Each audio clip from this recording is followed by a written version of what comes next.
जय जिनेन्द्र आप सबको। हम सुन रहे हैं संत शिरोमणि आचार्य श्री विद्यासागर मुनिराज जी का पूरा जीवन चरित्र कथा रूप से। उस श्रृंखला की हम सुनेंगे अगली कड़ी। तो चलिए शुरुआत करते हैं।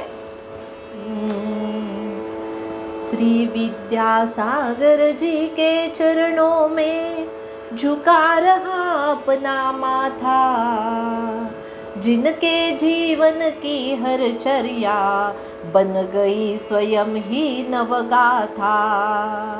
जय नागम का वह सुधा कलश जो बिखराते हैं गली गली, जिनके दर्शन को पाकर के खिलती मुरझाई हृदय कली, खिलती मुरझाई हृदय कली। बोलिए पंच परमेष्टि भगवान की जय। परम पूज्य आचार्य श्री विद्यासागर मुनिराज की जय जय जय। तो श्रोताओं, अब हमने अब तक सुना है हमारे कथानायक विद्याधर का जन्म। अब हम सुनते हैं उसकी बाल लीलाएं। तो चलिए शुरुआत करते हैं। पिता मलप्पा जी हंस हंस कर देख रहे थे। क्या देख रहे थे? और सब परिवार वाले चुटकी बजाकर साथ गा रहे थे। किसके साथ? माता श्रीमंती के साथ। वो तो अपने लल्ला को झूला रही थी और गा भी रही थी। क्या गा रही थी? पलना में रेशम की डोरी पड़ी है, डोरी में मणिमय की गुड़िया पड़ी है, श्रीमंती माता झुलाय रही रे, श्रीमंती माता झुलाय रही रे, झूला झूले रे भैया, झूला झूले रे भैया, झूला झूले रे भैया। सुनिए, ऐसी सुंदर सुंदर लोरियां माँ गा रही थी। माँ की लोरी शिशु भी सुन रहा था, झूलते झूलते हंस रहा था, सो रहा था। ऐसे ही आनंद से भरे दिन जा रहे थे। एक दिन क्या हुआ मालूम है? घर के आंगन के बगीचे में एक खाट पर पिता मलप्पा जी सोए थे, लेटे लेटे थे। सामने ही साल भर का पिलू दिगंबर अवस्था में पड़े अपना अंगूठा चूस रहा था। उसके कमर पर बांधी गई रजत करधनी शोभा बिखेर रही थी। उस नन्हे शिशु की छवि देखते ही बनती थी। मलप्पा जी को लगा कि यह शिशु सौंदर्य जो इसका क्षण है ना, वह तो विशेष है। वे दौड़कर कैमरा लाने के लिए अंदर गए और सुंदर छवि को उन्होंने कैद कर दिया। एक दिन पिलू ने किलकारियों की झड़ी लगा दी, जैसे अपने शिशुवाणी में प्रवचन सुनाने का प्रयास कर रहे हो। उसका प्रवचन सुनकर प्रमुदित हो रहे थे माता पिता, हाँ, और उसके भैया भी। मलप्पा जी का संपन्न परिवार इस नन्हे से जीव ने अपने पिलू के कारण और खुशहाल हो गया था। सुख ही सुख आ गया था। बहुत दिन से पिता मलप्पा तीर्थ यात्रा करने की सोच रहे थे। तीर्थ क्षेत्रों की वंदना करने से आत्मा की विशुद्धि हो जाती है। हर धर्मी यही चाहता है ना। गगन मंडप में उड़ जाऊं, गगन मंडप पे उड़ जाऊं, तीन लोक के तीर्थ क्षेत्र पर सब वंदन कर आऊं, तीर्थ क्षेत्र पर सब जा कर के वंदन कर आऊं, वंदन कर आऊं। भगवान के दर्शन भावों से हमारी शुद्धि हो जाती है। तो माता पिता ने क्या किया, 1.5 साल के पिल्लू को लेकर 2 माह तक तीर्थाटन करने वो निकले। अरे वो जमाना ही ऐसा था, कहाँ एरोप्लेन थे, कहाँ रेल थी, कहाँ इतने जो ट्रैवल्स वगैरह दिख रहे थे, कहाँ थे, नहीं ना। अपनी बैलगाड़ी में बैठकर जाना पड़ता था, कोई एक हाथ गाड़ी रहती थी उससे जाना पड़ता था। तो तीर्थाटन के लिए इतने दिन तो लगते ही थे। कहाँ जाने वाले थे, कारकल, मुड़बिद्री, मैसूर, श्रवणबेलगोला आदि अनेक स्थानों को वो जाने वाले थे।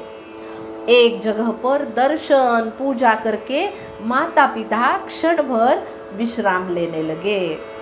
अब छोटा सा पिल्लू थोड़ा ही स्वस्थ बैठेगा, उसका खेलना घूमना शुरू ही था। वो तो चढ़ गया सीढ़ियों पर, 10 सीढ़ियाँ चढ़ा और वहाँ से लुढ़क गया, नीचे नीचे लुढ़क गया। अब जोर से रोने लगा। विश्राम कर रहे थे माता पिता, आवाज सुनकर बहुत ही घबरा गए। भागे, वेग से पहुंचे, पिल्लू के पास आए। मेरा बच्चा कैसे गिरा, कितनी चोट आई होगी मेरे बच्चे को। माँ ने झट से पिल्लू को उठाया, गोद में लिया तो अरे तो पिल्लू खुशी से हंस रहा था।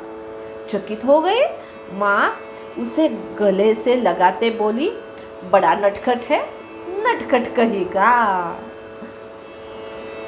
एक तीर्थ की वेदी पर पिताजी बादाम चढ़ा रहे थे। तब तक पिल्लू जी माँ की गोद से उतरकर उनके साथ आगे गए।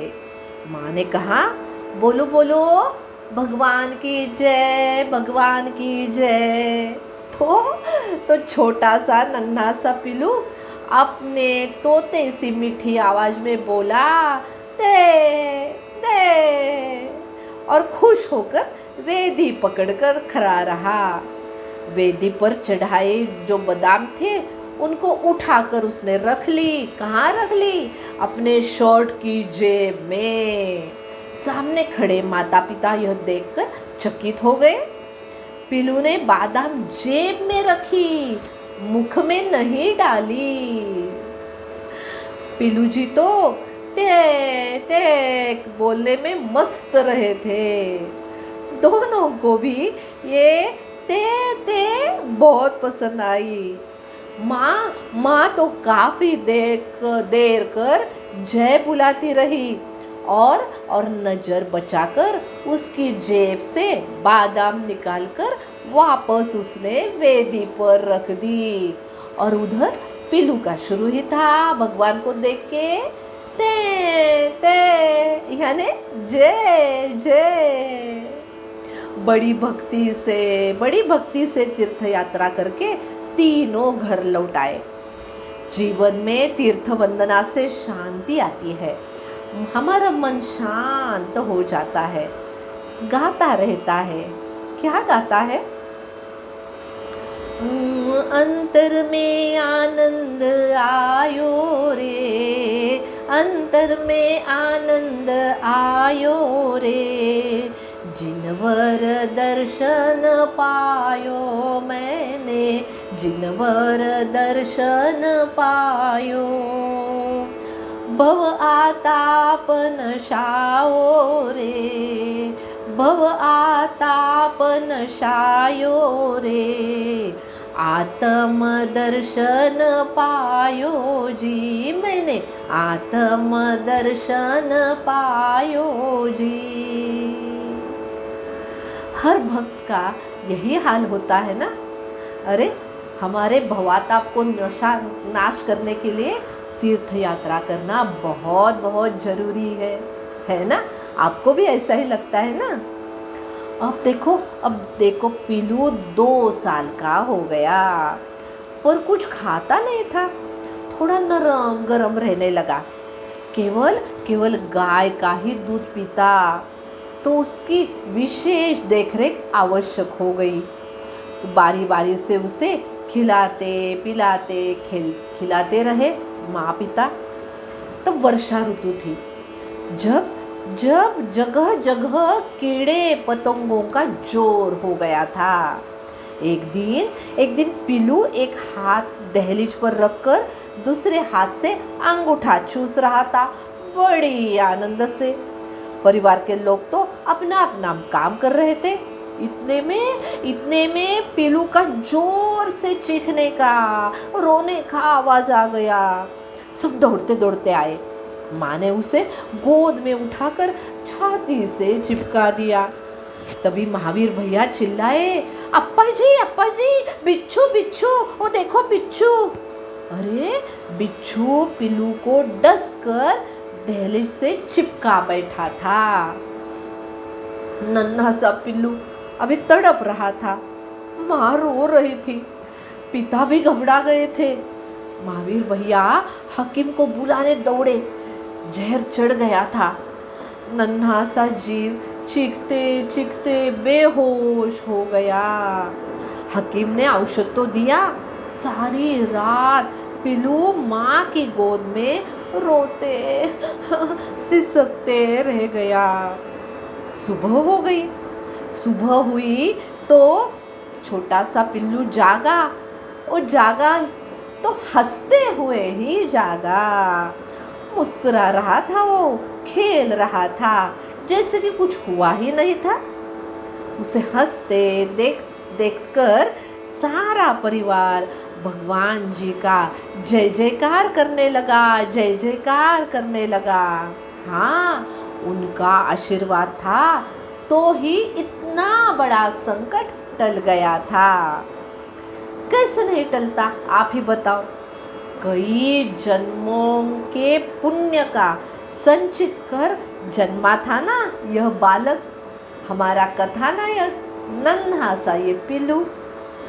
तो चलो, आज आनंद आया ना ये बाल लीला सुनकर। ऐसे ही कुछ प्रसंग अगली पुष्प में सुनेंगे। तब तक क्या कहते हो? अरे तब तक सब जीवों के प्रति मंगल भावना। मंगल मंगल हो ये जगत में, सब मंगलमय हो। मंगल मंगल हो ये जगत में, सब मंगलमय हो, सब मंगलमय हो। आप सबको सप्रेम जय जिनेंद्र।